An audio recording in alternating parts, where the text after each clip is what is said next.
Well, hello firewood friends, it's good seeing you all back here today.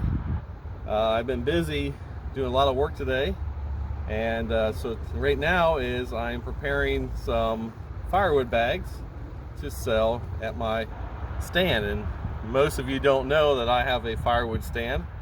I've had this stand for just a year, and so I just want to show you what I do to bag wood up and then to sell it. So let's get started. Usually I start off with a piece like this. It's kind of triangular. Place it in the bag at the bottom.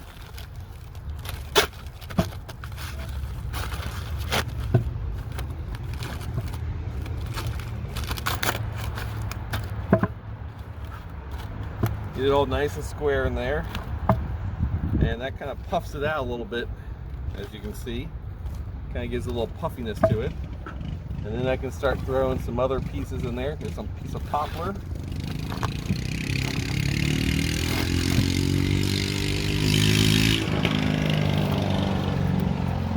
Piece of elm.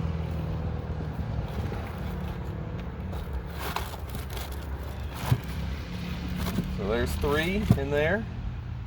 And let's see here. Looks like it may be a piece of maple. And that one's a little bit too long for that. What happens is it starts getting squished at the top here. As you put more in the bottom, it starts to kind of flare inward. So you kind of have to find smaller pieces that will fit. There we go. And then I'm gonna try to get one more in there. Smaller piece, oh, right here in front of you. Nice piece of birch. And there you go, 5 pieces. It's usually what it takes. If they're smaller, it might take 6 or 7. And then I just tie it up.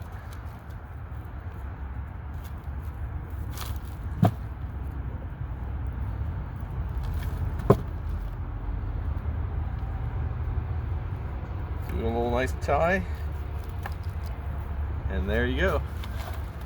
A quality firewood bag.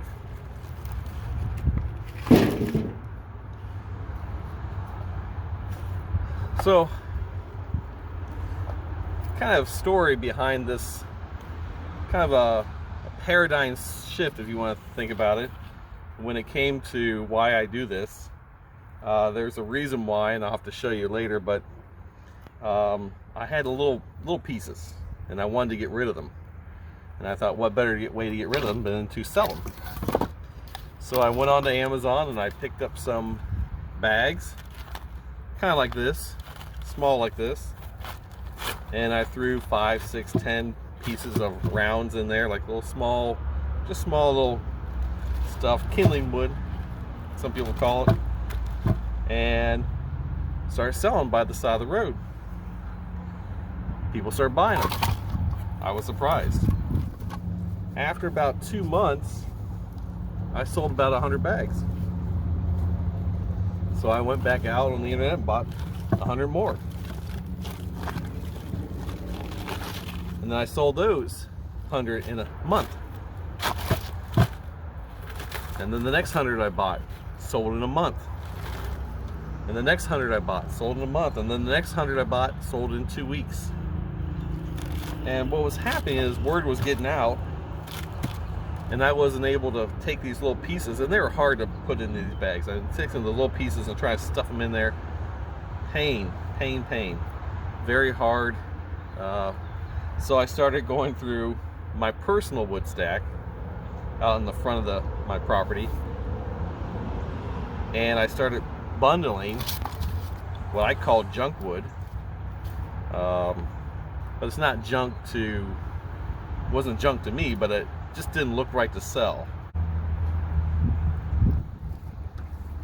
The pieces were like this. What I wouldn't consider sellable wood, even though now I sell that, but back in the good old days I wouldn't sell that. So maybe something like this I might sell, maybe not. It's just kind of my own personal pile.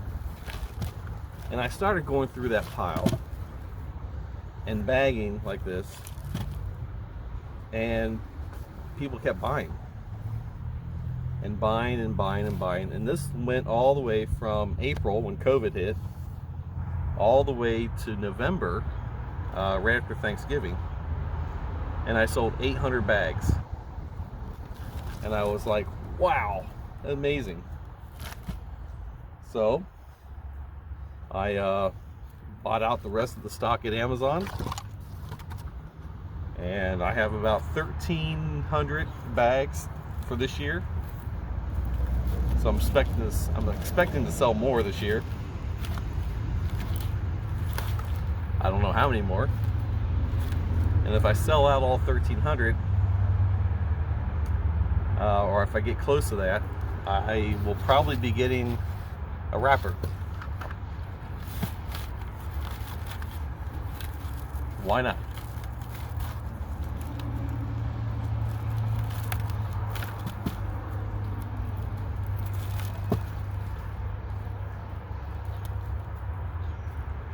So there's two.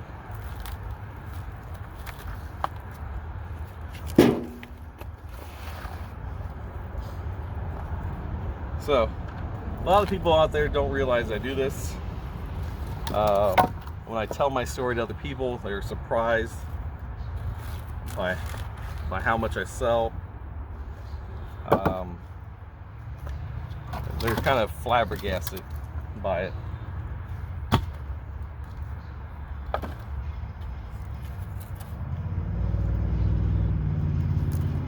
So I made some money last year on just selling wood right off my property. And word got out. It was amazing to see the amount of interest out there. I know one couple, they came almost every weekend to buy 4 or 5 bags, 5, 6 bags, so they could have little campfires in their backyard every night with their kids. Another lady, she said she bought it for her husband because he worked in a shop and it was starting to get cold in the winter, in November, October to November. He would burn just a couple pieces just to keep the garage at a decent temperature. And so I got to meet a lot of people, which was nice. And I got to see a lot of people. And it's all honor system. So I just happened, if I saw someone out there, I'd just go out and say hi. See if they need any help loading. But that's a big piece. I need split. But so good times. Good times. And I'm hoping to keep doing this. My problem last year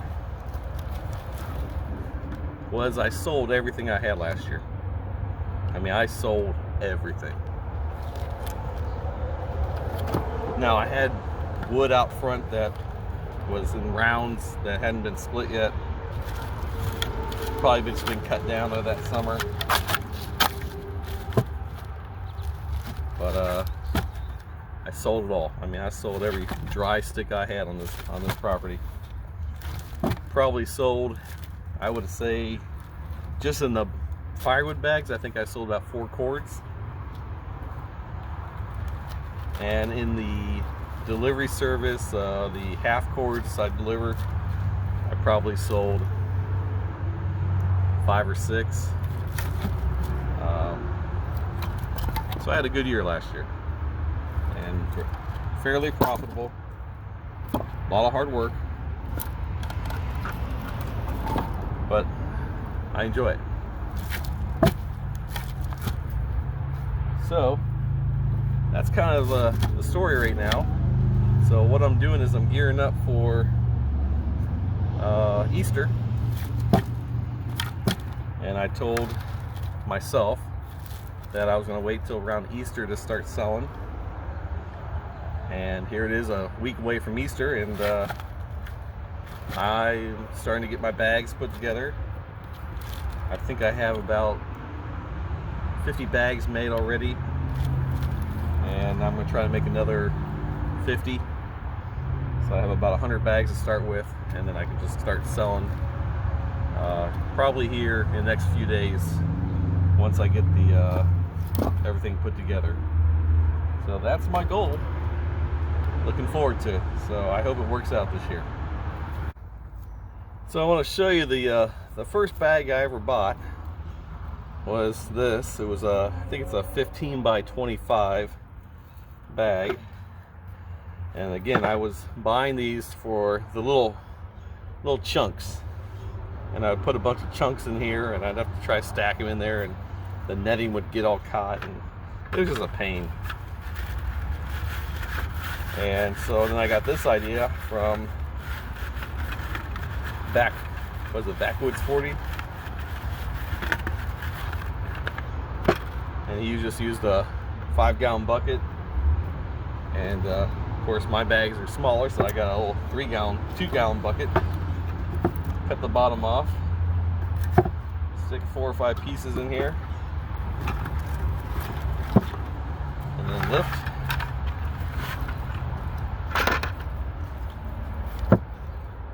And then we get a big piece like this and put it right down the center.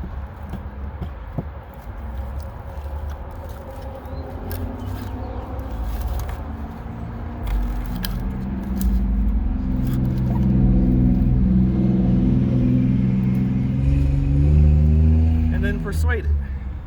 Gotta persuade it sometimes. Making sure you don't get caught up too much.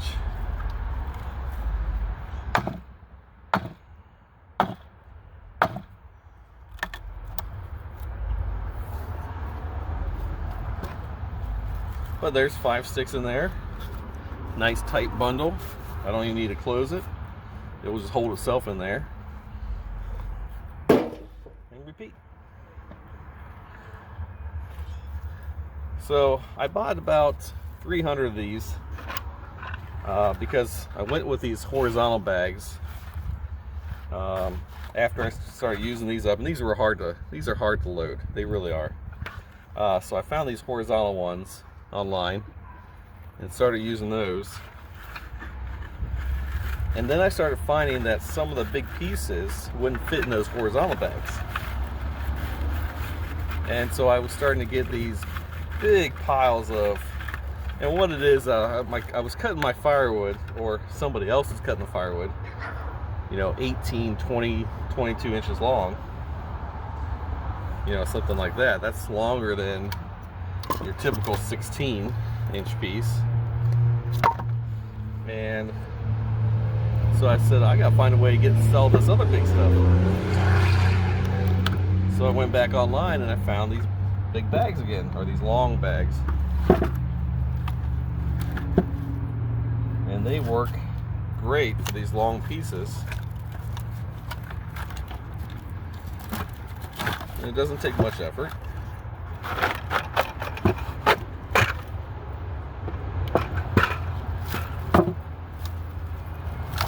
Now I need one to just kind of tie it all together right down the middle there. Looks like there's a good one right there. And of course it never goes in because it needs persuaded. So I can take my sledgehammer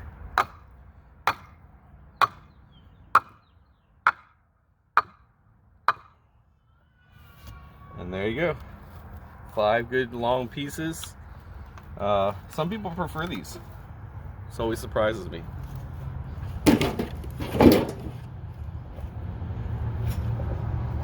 And then once I have those bagged up, I go back to the horizontals and continue on bagging the horizontals pieces.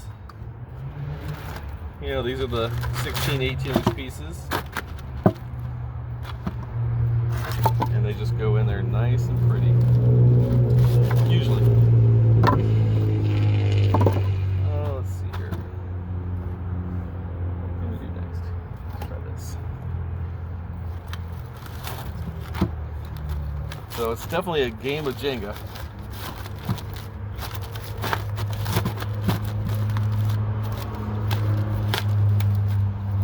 I know Ohio Woodburner when he does it with his. it is definitely a game of Jenga, because he's trying to make it look nice. I'm not trying to make it look nice. I'm just trying to get 5 pieces in there, at least 5 pieces. Sometimes 6, sometimes 7. It just depends.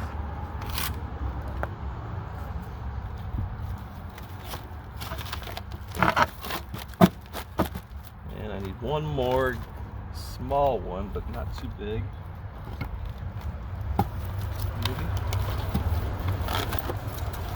I definitely fight these things.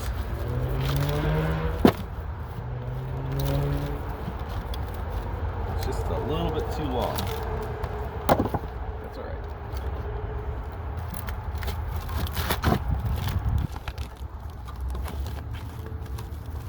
And that's a little bit too long.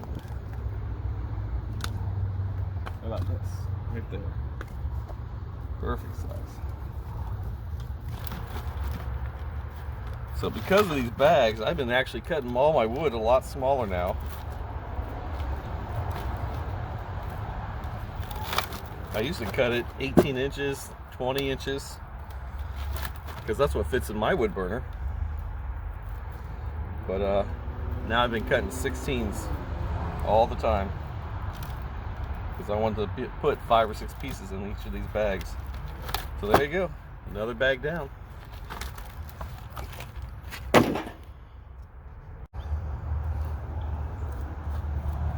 So this is my last bag for the day. You can't really see, but let me move this here. They're laying on the ground, right about there. Right there. Those pieces are way too long to fit in these horizontal bags. So I'll get those other bags out later, another day.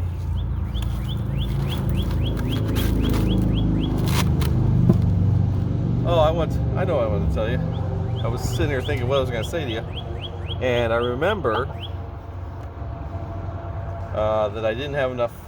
I sold everything out last year. I was telling you that earlier, and so I got to splitting really early this year. I mean, I'm talking probably December. Yeah, December. I did a lot of split in December, I know that. In fact, this whole wood pile that you see right here extends double behind you. Probably, I would say 3 cords big. And so this is my starter wood, and I'm afraid I don't have enough. Now I know I think I sold 4 cords last year just in the bags alone. I think. That was basically using my brain and some mathematics. So I really don't know how much I sold cord-wise in the bags. But if this is 3 cords, then this should last me, I'm hoping, till summer. And now since December, you guys have seen me in my previous video stacking what's behind there, way up back in there. That's locust back there, and then to the right of me, or to my right, your left, I guess, would be all the ash and poplar and stuff like that needs to dry out a little bit. And hopefully by June, July, it's dried out enough that I can start putting in bags. I'm not even sure, quite honestly, if this is dry enough. But when I look at the wood, I can see the checking all throughout here. I mean, to me, and you can see there's some good check marks in there. It's not gray. There's a little grain going on. But when you compare this to the other pot,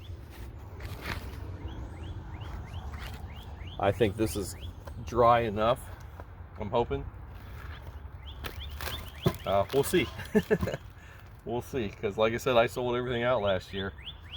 So I'm hoping this stuff is dry enough for people and their campfires.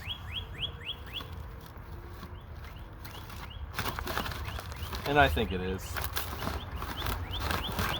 I need to go out and get a moisture meter, and I will. I just haven't yet. And then we can split one of these apart and take a look, see what it is.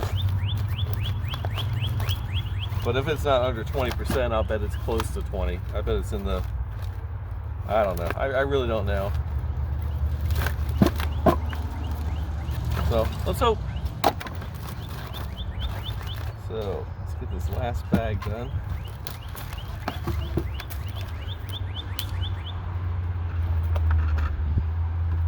Let's try this piece here.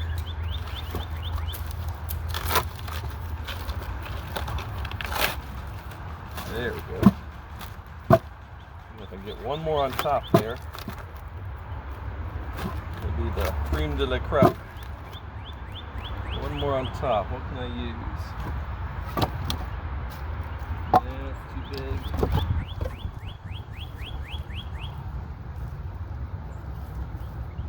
Gotta find something flat and small, like this maybe.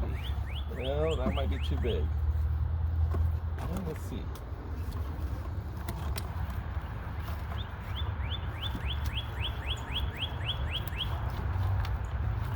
Will that work? Well, you guys can't see that, can you?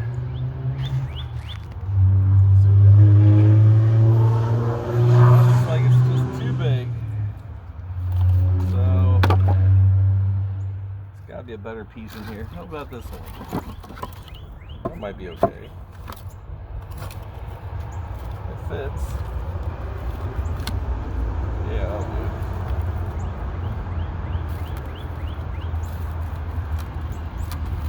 Be a nice starter piece.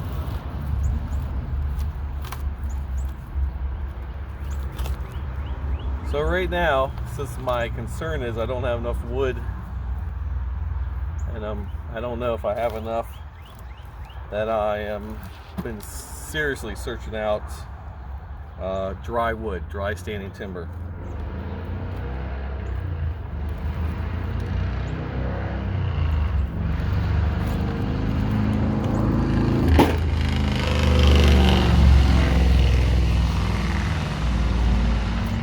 So this dry standing timber, I hope it's I've already separated. I got some wood last night, truckload last night, and it had some dry ash in there, very dry, almost starting to get flaky.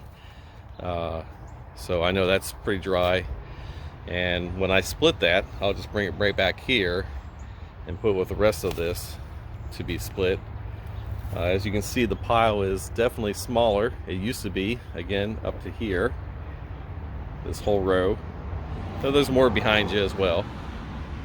But all that's now used to be here is now in bags,